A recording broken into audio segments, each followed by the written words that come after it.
So I decided I wanted to bring out both the girls together. So I know that, again, there can be comfort and, of course, having a friend, but there can be at times also moments where both the girls might have a harder time because they might either, one puppy saying, oh my gosh, this is really spooky, and then the other one's like, oh my gosh, it is, and then they might feed off of the situation together by mistake. So we want, those are some nice smooches. So we want to make sure that with the girls, if one is having an easier time with something, you will, just like with small human kids, you will want to make sure that you're working each puppy to the level that they're comfortable. So you can see our other little lady's still struggling a little bit with the environment and the flooring. If, again, she is more comfortable and confident at home, obviously wonderful. We want to make sure that she's feeling comfy while trying things at her rate. So right now for Miss G, anytime she attempts, being a bigger, more comfortable, lovely lady, I'm going to feed for those lovely moments where we're getting a little bit more resilience. I don't want to, again, force things. So if Miss M is much more comfortable doing find its and moving around the whole room, awesome.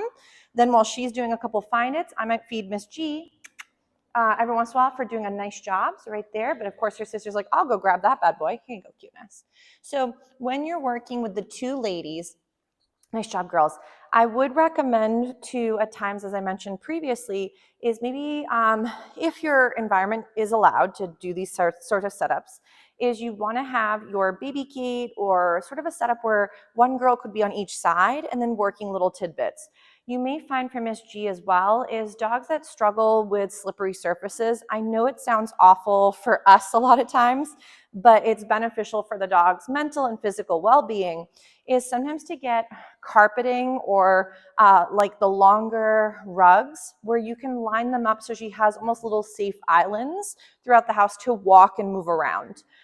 If the floor is mostly, hardwood or tile, the problem with that setup is for a lot of these dogs that are very sensitive, it might be continuously almost like walking through the spooky house, and she doesn't know when the next monster is going to show up. And of course, it's not like someone pops out, but the flooring is what startles her, or a funny noise. And then if she's moving, she might struggle and slip and then hurt herself again. So just like with us, we as people will hold on to negative experiences or trauma a lot more readily than we even do sometimes the good. Ready, cuteness, find it. So for our gorgeous gals, we may try some simpler remedies first, like changing the environment can then help change behavior. In the previous video, what I meant to say too for our little lady is behavior can stem also through physical difficulties that she's having. So by accident, I said behavior and behavior twice. So what I was hoping to kind of explain for that is a lot of times if your dog is struggling with certain skill sets or changing their responses or their abilities, if physically they're not capable because of the way they're feeling due to discomfort or pain, then that can lead to a lot of behavioral trouble from our end and from theirs. So we want to make sure that when we're practicing with our gorgeous gals, is that we're, again, figuring out all the little venues that might be leading to the trouble in gaining other skills. So sometimes jumping behavior, like you mentioned for Miss M, it more than likely is she's really excited, a little bit overwhelmed, and at that moment, jumping might be a great way for her to relieve some of that anxiety. Hey, Oren, my lovey, can you not bonk for just a moment? Sorry, my two littles, as I mentioned, are here, but they're kind of hanging out in their little section. So we want to make sure that while they're here and they're there working, that everybody's feeling comfortable. So adding more noise to the environment is, of course, typical for littles, but we want to make sure it's not more noise than they need for the pupperoos. Nice job, Miss M. So obviously, Miss G, not saying that, again, this couldn't be beneficial for her. She's done some really great little moments, but I feel like for our lovely Miss G, I am not one to, again, just take a pup and like do things with them if I don't think it's going to be beneficial for the puppy. So I'm not saying that we can't rock her next Thursday class as well, but if she has something that you find has been helpful for her, like a supplement, remember though, just like for us, if we're dealing with anxiety, depression, big things that need extra help, we may find that even though chamomile tea and a nice massage is very relaxing, it may not be what you need for when you're trying to cope with previous life experiences or lack thereof, or big emotions that you're having a hard time working through. So just like with us with therapy paired with medication, that can be a very, very beneficial window to create coping mechanisms that are healthier and better options for the dog, while also helping your pup become more comfortable in the weirdness that is the human world they live in. So we can, of course, see how she continues. She only really has one more class after today because she's just doing the two sessions. But remember, too, that if you're thinking about doing this again or progressing with her, I would find that checking with your veterinarian and double checking the medication. I don't believe she's on anything right now. I forgot to ask you when she got dropped off if you guys had ever thought about doing it, or if she's on something.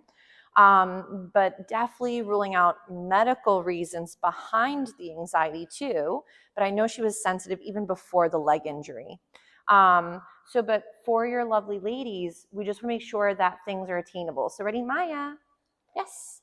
So again, for Miss M to come move from the environment to me, not a big deal. For her other younger sister, she says, that seems a bit spooky. So I'm not going to ever force Miss G to do something that she feels is unattainable. Because remember, that'll create more conflict for her down the road. So I was hoping that as her sister would be moving around, that she might want to partake a little bit more, but she's a little bit maybe tired by this point too. So if, again, we are dealing with lots of big emotions and the world is too hard to cope, I would definitely check in with your vet and just see if you can discuss a little bit with what might be helpful options for lovely Miss G. Because I think with our lovely Miss M, she, even though she's a little bit unsure at certain times for certain things, she has a much easier time working through some of the skill set and the environmental changes. Where with her sibling, she's having a little bit of a harder time. Oh my goodness, chewing is still maybe not the easiest for either. Ready? So, beautiful. Excuse me. As I also then choke on my saliva. Nice. So the other thing too is working with our girls is if the home front is the safer bet, practice in those bubbles, which I think is what you've been rocking, which has been great for the girls.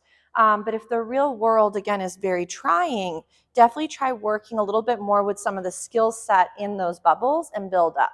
So if we know loose leash walking is a harder element for our lovely Miss M or Miss G, I think for Miss M, it's more distractibility and usual puppy problems or sort of young adult problems, because both the girls, ready, find it, are adults now. So I think Miss M, you said, was 3, and our lovely Miss G is 2. Nice.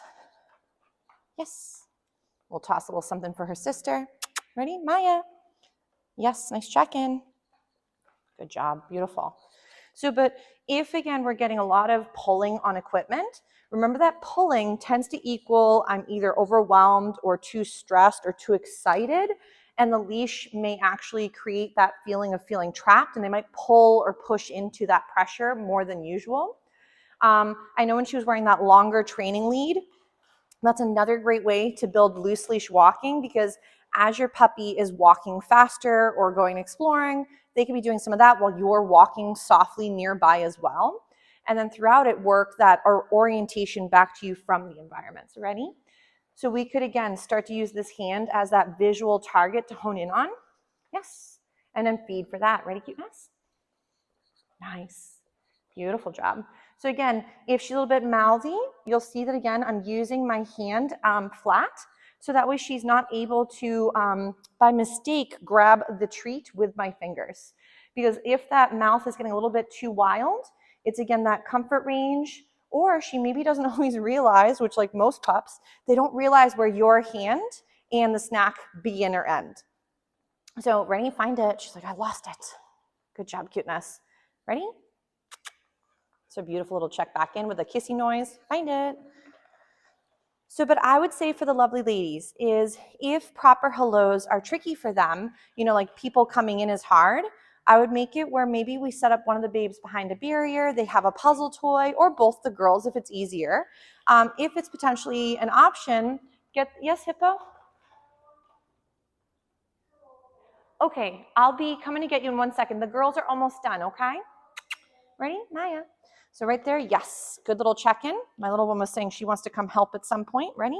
So with our gorgeous gals, remember management, which again comes in the form of managing the environment, using gear or equipment to also help the girls prevent the rehearsal of getting good at something you don't love. So let's say if it's you guys as you enter and the babes are jumping all over you, I would say in the beginning doing some find its if the girls are okay to take food at the same time, which they've been doing great. I did double check with you guys to make sure that they're comfortable with resources and things around each other. It's very normal though if dogs don't always want to share, so that's why I like to double check with housemates. So with Miss M, let's say she or Miss G are having a hard time as you're entering, you may find doing find its as you're coming into the room, and then see if the girls can go from that into other skill sets. Maybe they do a look, they do some touches, they ask for, maybe you ask them to go to a place. But if you find in the beginning movement is easier, maybe it's easier to get Miss M up and doing some find its while her sister's just all four on the floor and getting some loves. So remember that you can always tailor the practice or the setup potentially based off of what the girls might be saying is easier, middle, or hard for them. And again, just like I mentioned with siblings, even again, the girls aren't related, but no worries, is that if you're dealing with two different age groups or you're dealing with two different abilities, you can't set up the exact same equation for both. So we may find for the girls to be more successful is to set up bubbles for the girls to do their own little things that are attainable for each individual.